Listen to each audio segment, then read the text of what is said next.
I want to take a little bit of a different angle because I represent Scientology. And I know very well Ron Hubbard, who was the man who is, like, we have been listening to everybody who's been speaking here today, most of us who's been speaking, have been speaking about some wise man who came around somewhere in the world at some point of time. Sometimes it was Muhammad or Jesus or somebody else. And every time such a wise man came around, something happened, and that wise man put something new out and actually helped spirituality in one way or another. And if we look back in time, this happened quite many times. And now we still today have the essence of that having happened. We have the whatever they did or whatever they put out, which helped to bring about some kind of sanity or truthness, can we say, or some kind of spirituality, which then people living around, they picked up and it helped them. And I'm just going to take from the viewpoint of Ron Hubbard himself. When he was a little kid, he was very much looking around and he was very much aware of, well, what is this life for thing? And he had the chance to very much move around the life in the eastern part of the world, even though he was born in the western part of the world. And he saw very quickly how the big difference is that in the East, there is a very different viewpoint. You believe in life, you don't die, yeah, you lose your body, but you don't die. And you're always around. That's the truth, right? But in the West, where we're all part of here, well, people think life is just one time and you don't have to worry about the future. And if you are a big chemist and you are having a big formula you are creating, you don't have to care about the big catastrophe you maybe are causing because you'll be dying anyway. This can be the viewpoint of some of these Western thinkers we have here around.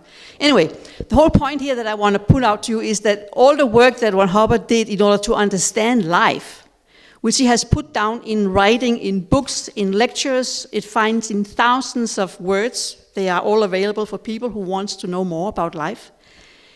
All that you can bring out from it it's a way for you to get your own understanding of yourself. But the whole point is that when you do and when you travel that way, you are opening up for you being a source of life. And I can say that because I have my own experience, and it's actually a beautiful thing. You are yourself the source of life. And with that realization and with that awareness, when you get that, which you can get in a higher and higher degree, you are also gaining a fantastic understanding of what is all life about. With bringing up more and more people into a higher level of spirituality, I would say, this is the way that we can get a population on this planet to be in a higher level of also being willing to see what is around and what do we need to do to change the world, to be peaceful and to have much more tolerance. And I want to go down to what has been necessary to be done in order for us to have a future and still have this freedom and spirituality which we have in the current time where we are. Because if you start looking at it, when a new thing comes out, and I can now take the example of Scientology because I've been in Scientology most of my life. I have been experiencing that because you have a new idea and you come out with a spirituality that's a new thing, you are being attacked every day. You have the front page of the Ekstrabladet and you have the front page of whatever other newspaper going against you all the time. And if you really don't have found for you what is true for you, you would just go away and say, oh no, I don't want that, this is dangerous. But if you have gained your own understanding, you have no problem with this. You understand that those people who are attacking something that you have realized is the truth for you, and actually is spirituality, why would somebody attack that? That is not making any sense. And I can just very shortly mention that if you want to have an example of a religious group on this planet who have been attacked, it is Scientology. We have been attacked everywhere we've been. And we have been through all kinds of processes in order to survive. Today we survive very well because we have been going through all that whole process that we had to go through.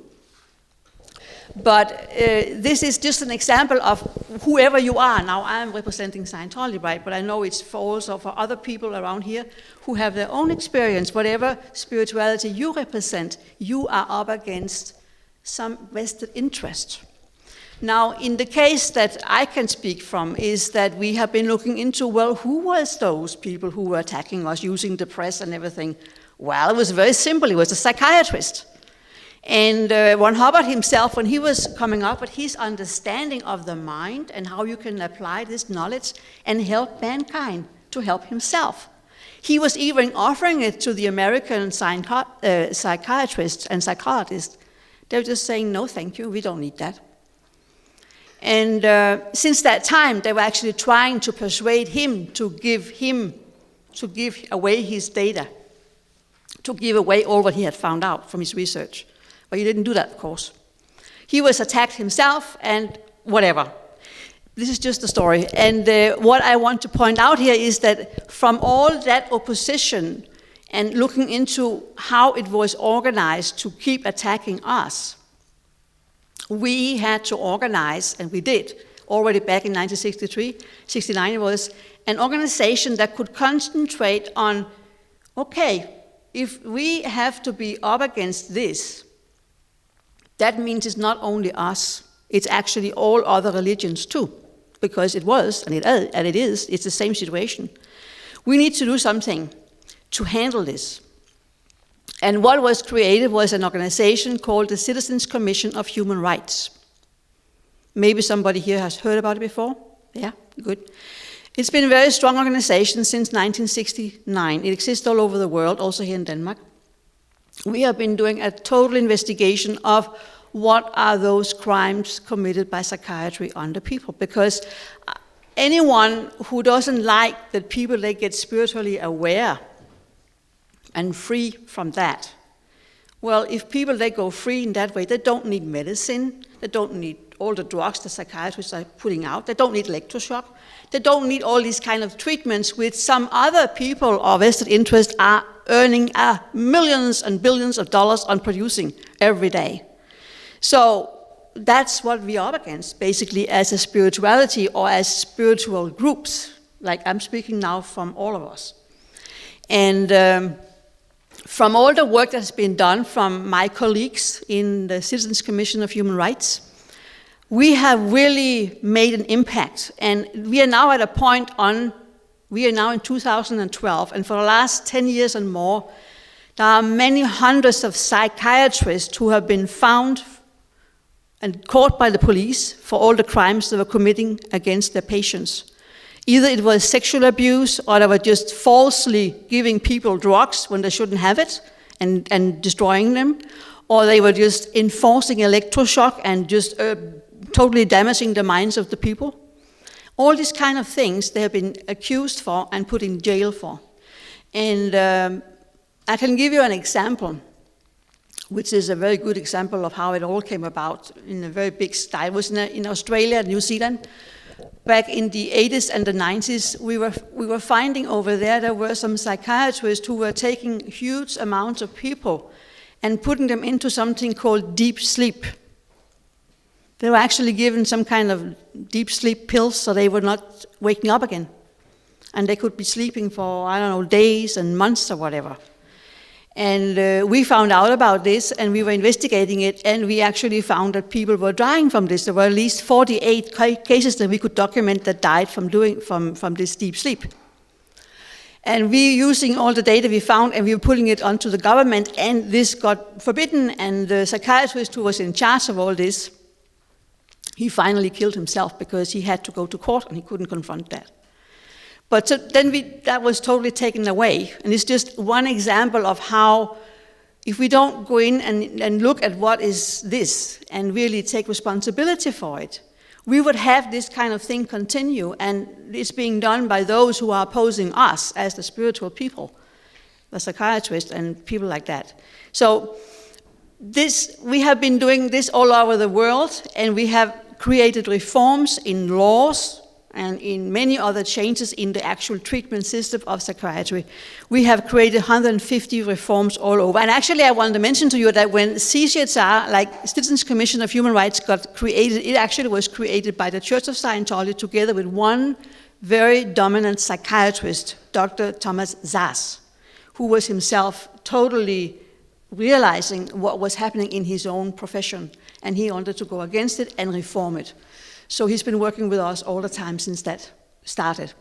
I want to mention one thing here. I still have time, right? Good. Because I myself was very impressed by some of my colleagues when I saw the latest video that came out from Citizens Commission of Human Rights. And this is from all the work they did in Germany. I tell you, if we ever were attacked a place on this planet, it was in Germany. We were nearly killed for a few years ago. If I look back in the 90s, I myself was in Russia at that time. In Germany, you couldn't have a job if you were a Scientologist. You could hardly get a house if they found out that you were a Scientologist. You couldn't get your children into school because, well, the parents are Scientologists. It was so gruesome. And I tell you, it's that close to our present time. So, of course, we've been working a lot on getting out the true data on who we are, and we've been working a lot with other organizations to make all this happen. And we have been doing a lot, of course, to find out who is against us. And it's usually the same people, psychiatrists and other special interests. And those we have been revealing in Germany and going to court with them and so on. And this has been our way out of this. But what is fantastic is that coinciding, or you could say parallel with the church itself being attacked, the Citizens Commission of Human Rights in Germany, they were continuously for many, many years, actually for the last 30 years, they were investigating the conditions of psychiatry in Germany. Under National Socialism, also called Nazism, psychiatrists showed contempt for their fellow man. They lied to and deceived the patients in their care and their families. They forced them to be sterilized, arranged their deaths, and even performed killings themselves. They were also murdering physically and mentally disabled children in over 30 psychiatric and pediatric hospitals as part of what is usually called child euthanasia. End of quotation. So this was the leading psychiatrist himself admitting they have done that. I'm bringing this up because when we're talking about the role of spirituality in modern society, we can be as spiritual as we want. We can be as many doing the work to create spiritually open and aware people, which we have to do. This is very important. This is the very most important thing to do. But if we don't handle those who will try to kill us and damage our work all the time, well, this will just be unnecessary trouble. And if you look at it today, I'm just going to show you one thing, because there is a very international exhibition that Citizens Commission of Human Rights have been carrying around the world. It's called Psychiatry and Industry of Death. And that, of course, has caused a big effect. It has. Because it's open for the public, it's open for the politicians, it's open for the psychiatrists, it's open for the press, it's open for everybody. And it has created a lot of impact around the world in terms of confronting what is really the evil against spirituality, I would say. We definitely have a responsibility as being the spiritual people ourselves to inform about this and to warn people against this, because otherwise, I mean, I can just say, I know from experience that people who are taking this kind of pills, it damages the mind, their own ability to recall things in the mind goes away, and it damages the whole, what can you say, the whole, your own understanding of yourself and your own recollection of your life, what your experiences are. It gets totally destroyed from all these pills. It damages and it makes it totally blurry for you. So this is dangerous stuff.